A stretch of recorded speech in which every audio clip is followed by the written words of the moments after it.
हाय दोस्तों, आपका स्वागत है हमारे चैनल पे।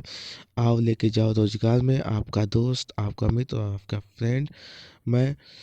अगर आप हमारे चैनल पे नए हैं तो हमारे चैनल को सब्सक्राइब करिए, लाइक करिए और बेल आइकन दबाना ना भूलें, जिससे आपके पास जब हम वीडियो आप शेयर करेंगे यूट्यूब पे तो आपके पास सबसे पहले नोटिफिकेशन जाएगा, जिससे आपकी ज्ञान में और ही ज़्यादा बढ़ोतरी होगी। शुरू करते हैं। हम नदी के बारे में आज जानकारी लेंगे कि जितनी भी भारत की नदियाँ हैं, क्योंकि हर एक गवर्नमेंट जॉब में कम से कम 3 या 2 क्वेश्चन पूछे जाते हैं। तो शुरू करते हैं। पहला नदी है सिंधु नदी। इसके बारे में थोड़ी सी जानकारी हम ले लेते हैं पहले, उसके बाद यहाँ से हम आपको बताएंगे। पहला चीज़ क्या है, आपको दिख रहा होगा सिंधु नदी। भारत का लेह शहर सिंधु नदी जो है के दाएं तट पर स्थित है। मतलब लेह शहर जो है वो सिंधु नदी के दाएं तट पर स्थित है। बाकी आपके नीचे और देख रहे हैं सिंधु नदी की जो सहायक नदियों के बारे में आपको मैं बता देता हूँ कि ये 5 प्रमुख सहायक नदियाँ हैं जो आकर मिलती हैं। तो पहला है अरब सागर में मिलने से पहले इसमें 5 प्रमुख सहायक नदियाँ आकर मिलती हैं। अब हम आपको दिखाते हैं इसको मैप के जरिए से। यहाँ पे देख सकते हैं आप, ठीक है। हाँ, रुक जाइए में ये है झेलम, रवि, चेनाब, ब्यास, सतलज। ये क्या है, सब सहायक नदियाँ हैं। सहायक नदी है किसके, सिंधु नदी के, ठीक है। और ये अरब सागर में मिलने से पहले, ठीक है, ये जो है तीनों ये जितने भी सहायक नदियाँ हैं वो आके सीधे सिंधु नदी से मिल जाती है, ठीक है। आगे बढ़ते हैं। आपको यहाँ दिख रहा होगा, यहाँ अरब सागर है और ये बंगाल की खाड़ी है, ठीक है। ये क्वेश्चन क्लियर होता हुआ आगे बढ़ते हैं। सिंधु नदी पे ही अभी हमारी बात हो रही है। पहला क्या चीज़ है कि यहाँ हम देख लेते हैं कि यहाँ ये है चेनाब नदी। ये सिंधु नदी की सबसे बड़ी सहायक नदी है। इसका उद्गम हिमाचल प्रदेश के 12 किलोमीटर लारा दर्रे से होता है, ठीक है। तो हम पहले चेनाब नदी को देख लेते हैं कि कहाँ है। तो चिनाब नदी इधर है हमारे यहाँ, ठीक है। ये जो चिनाब नदी है इसके बारे में बात हो रही है। ये जो चिनाब नदी है इसके बारे में हमारी बात हो रही है, ठीक है, इसके बारे में। अब ये कह रहा है कि ये जो है सबसे बड़ा सहायक नदी है किसके, सिंधु नदी के। सिंधु नदी के सबसे बड़ा सहायक नदी है।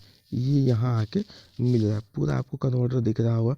और यहाँ से इसका ये आके यहाँ मिलती है और निकलती कहाँ से है सिंधु नदी, तो यहाँ से निकलती है। ये यहाँ से गई है, आपको रुक जाइए मैं यहाँ से थोड़ा सा, और फिर यहाँ आके जो है सीधे ये वाला जो रास्ता है ये आके ऐसे मिल जाती है यहाँ पे अरब सागर में। लेकिन चिनाब नदी जो है यहाँ अरब सागर से मिलने से पहले यहाँ इनकी सहायक नदी बन जाते हैं। आगे बढ़ते हैं। दिया है ये वाला देख रहे हैं आप, हिमाचल प्रदेश में नदी का निर्माण दो नदी चंद्रमा और भागा नदी से होता है, इसलिए इसे वहाँ का चंद्रभागा के नाम से भी जाना जाता है। ये क्वेश्चन देखते हैं। ये नदी पाकिस्तान से जाकर सिंधु नदी से मिलती है। सिंधु नदी में मिलने से पहले इसमें झेलम, रवि और सतलज, ब्यास नदी आकर मिलती हैं। आगे बढ़ते हैं। सिंधु नदी की ही बात अभी चल रही है। अब यहाँ देख लेते हैं सतलज नदी के बारे में। यह नदी तिब्बत के राजस्थान से निकलती है और सिंधु नदी के समानांतर बहती हुई हिमाचल प्रदेश में प्रवेश करती है। आगे पंजाब होते हुए पाकिस्तान के बहावलपुर में चिनाब नदी में जाकर मिल जाती है, ठीक है। अब हम इसको आपको दिखाएंगे कैसे हो रहा है। यहाँ जो है, यहाँ जो आपको दिख रहा है ये है सतलज नदी, ठीक है।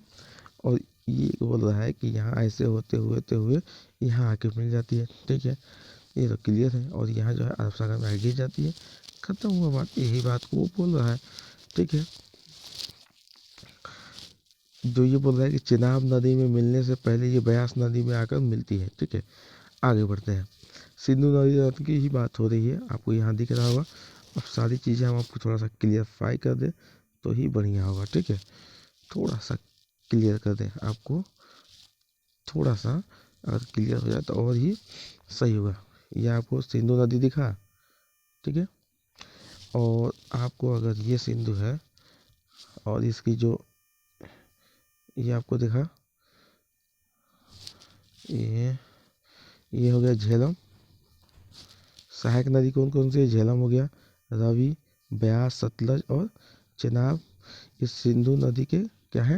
ये सब सहायक नदियाँ हैं। ठीक है, अब आगे बढ़ते हैं। सिंधु नदी के बारे में हो रहा है तो इसे हरिके क्षेत्र में जो हमसे ब्यास और सतलज नदी के बारे में संगम की बात की, वह से देश की सबसे लंबी नदी है।